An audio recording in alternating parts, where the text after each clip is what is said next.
Professor Abdurrahman Sheshe listed some of the problems plaguing the health sector to include poor funding, brain drain, lack of facilities, obsolete equipment, and lack of personnel, especially in the rural areas. According to him, the current administration under President Bola Tinubu is working hard to change the ugly situation in order to strengthen the health sector. Commissioner of Police to the Federal Capital Territory, CP Aruna Garba, has assured residents of the command's unwavering commitment to the protection of their life and property within the FCT. The CP made this known while parading several criminal suspects, including armed robbers, kidnappers, and vandals. Kikelemo Okere has the rest of the story. While reading out some of the cases, the Commissioner of Police explained that on the 1st of September 2023, at about 15 hours, operative attached to Durumi Police Division, acting on actionable intelligence trade, and arrested one Nuhu Zaria, who specialized in snatching GSM phones from innocent commuters. After snatching phones, he removed the SIM card and sells the phone, then hand over the SIM card to his girlfriend, one Bumi Samuel. The girlfriend, on her part, make withdrawal of all monies from the accounts that are linked to the SIM card. The police operative have so far recovered 76 SIM cards, 2 OPay ATM cards, and a golden wristwatch from the suspect. The suspect, however, confessed to the crime which they are accused of. When they are shouting passenger in the main road, you say Bega or Nyanya Maraba, you say or Maraba Nyanya. In the presence of the entire car, and I pick your phone. And I pick the phone, and I pick the phone, I came and give to someone else. The person's name is Kumar Khalid. So when I give him the phone, now give me the crack, now I smoke. That's what I used to do. Then this woman that she on my right side, she said, get past me, and I don't know anything about the SIM or anything, and I used to give her the SIM. She used to buy cars from the net. When she buy the car from the net, she now sell it to Naira and give her anything. The car which she used to buy for Zenith, nearly about 3,000 Naira. The phone, they give me the SIM, then I insert it on the small phone. There's a general code I press. It brings out all the list of the bank in the SIM. What's the code? Star 425. Okay. So whichever, does it work with specific SIM cards? Yes, or just any of the bank, any of the SIM. As long as there's a bank registered to that line, it will bring it out. So then we recharge. When we recharge, and we get the balance of the person. If it's above 20,000, we can open mobile wallet, then we transfer the fund there. Sorry. So that is how I operate. Also, the FCT Police Command, in its swift operation between 30th and 31st of August 2023, impounded 6 vehicles bearing both foreign and local plate numbers. The modus operandi of this driver is that they use the vehicle to convey unsuspecting passengers, and midway to their destination, they dispose them of their handsets and other valuables. The moment they carry out this criminal act to avoid being traced or linked to the crime, they quickly remove the Nigerian plate number. The suspects also confessed to the crime they were accused of. Actually, me as a also dealer, if you show me the custom duty, I'm okay by me. But if you say plan number there, I can ask the paper. But actually, there is no any plan number in the car. You brought the car, where the custom duty of this car is. I don't have money. So from there, my end ended. So you contact with the person for Abuja here, they discuss the business enter 9.5. If I brought the car, the settlement. So no problem. So that's it. So the person who brought the car to you, yes, where is he now? In River State. Have you been able to contact him to tell him your situation? No, I don't tell him anything where he's going. Anything happened from yesterday to now, I never tell him what he's doing. But also, it's my customer. I'm changing dollar. And what they do mostly in the night is that when they pick an unsuspecting passengers, as they get away almost midway to the destination or to a lonely place where there are no lighting or an obscure place, they rob the unsuspecting passengers and drop them. But the moment they leave that place, they will remove the number that is superimposed, that is Nigerian numbers, plate numbers. They will remove it and then leave the foreign plate number, so as to dissuade the security agencies from getting to them and arresting them.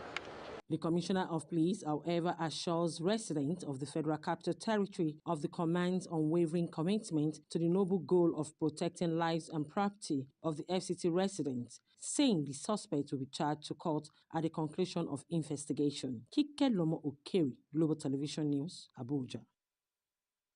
You're watching Global TV News Express, coming to you live from Nigeria's capital, Abuja. We're on StarTimes channel 276. Kindly follow us across social media platforms using our Global TV NG and other handles now showing on your screen. When News Express returns, USAID facilitates $205 million investment for Nigerian agri firms. We'll tell you more about this and other stories right after this break. Do stay with us.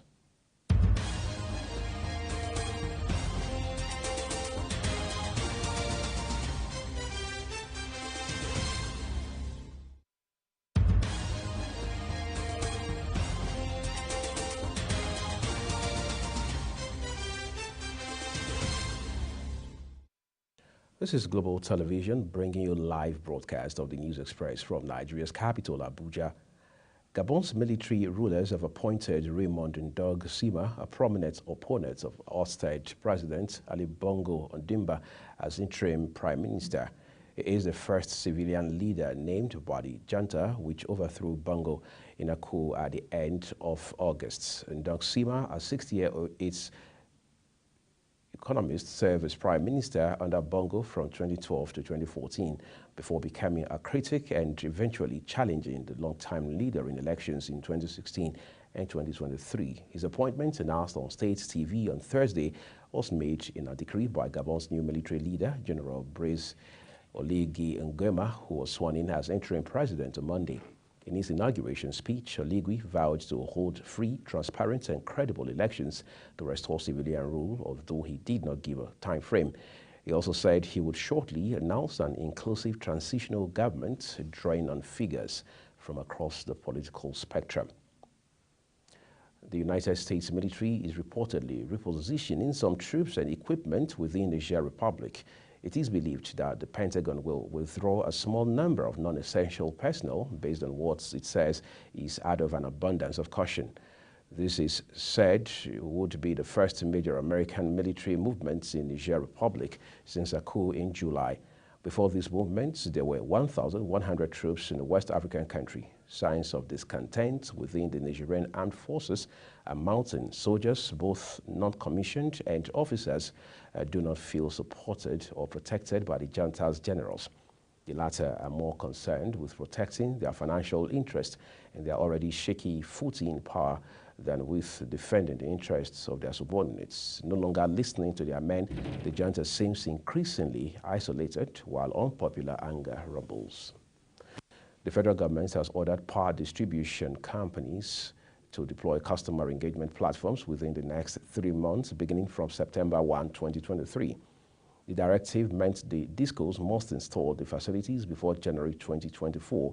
It gave the order through the Nigerian Electricity Regulatory Commission, NERC, and explained that the directive became vital due to the failure of DISCOs in resolving the complaints of power users. The directive was contained in a document from NERC titled Order on Deployment of Customer Engagement Platforms. The United States government, through the Agency for International Development, USAID, has facilitated $205 million in debt and equipment investments for Nigerian agribusinesses in the past 5 years. The agency disclosed this on Tuesday in a statement announcing the USAID-funded West Africa Trade and Investment Hub workshop themed leveraging private sector engagement to promote sustainable impact that began on Wednesday. According to the agency, the two-day event will highlight the Trade Hub's efforts to expand trade and investment opportunities, as well as improve livelihoods and communities in West Africa. He stated that Nigeria, with its untapped pool of labor, has vast potential for economic growth, stating that there is an opportunity for the country to become a dominant exporter and hub for the West African region and Africa at large. The national president of the Nigerian Association of Chambers of Commerce, Industry, Mines and Agriculture, Nasima Dele Oye, says the chamber is partnering with South Africa to strengthen ties and harness the collective economic potential of Nigeria and South Africa. In a statement on Sunday, Oye, who said this when he visited the South African High Commissioner to Nigeria, Tamskanka Mseleku, in Abuja, added that the partnership would drive growth and prosperity in the countries and on the African continent. According to the Nasima boss, the discussions during the meeting centered on the establishment of strategic public-private partnerships that would promote innovation, technology transfer, and investment, noting that the two countries can potentially become economic powerhouses on the continent. For an update on sports, let's now join Sharon Ajay.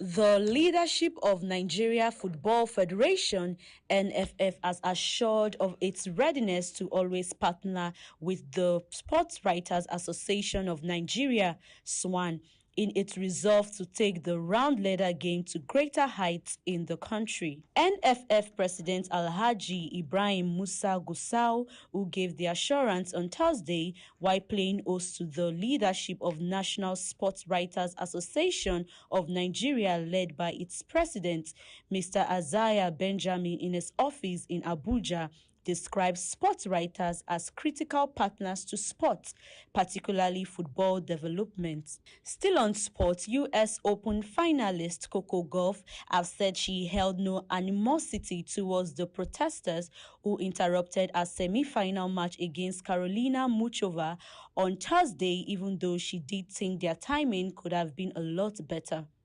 The American eventually beat Czech Muchova 6-4, 7-5 at Alto Ash Stadium to reach the US Open final for the first time as she continued a terrific season. After winning the first set and taking the opening game of the second, the match was altered when 4 protesters began shouting from the stands. Sharon Ajay reporting for Global TV News. Thank you, Sharon. That's it on Global TV News Express. It came to you live from Nigeria's capital, Abuja. We're on Star Times channel 276. Kindly follow us across social media platforms using @Global TV NG and other handles as you now see on your screen. I'm Uyag Mofwegwe, thanking you so very much for watching. Don't forget to join us later for Big Talk here on Global Television. Enjoy the rest of your evening.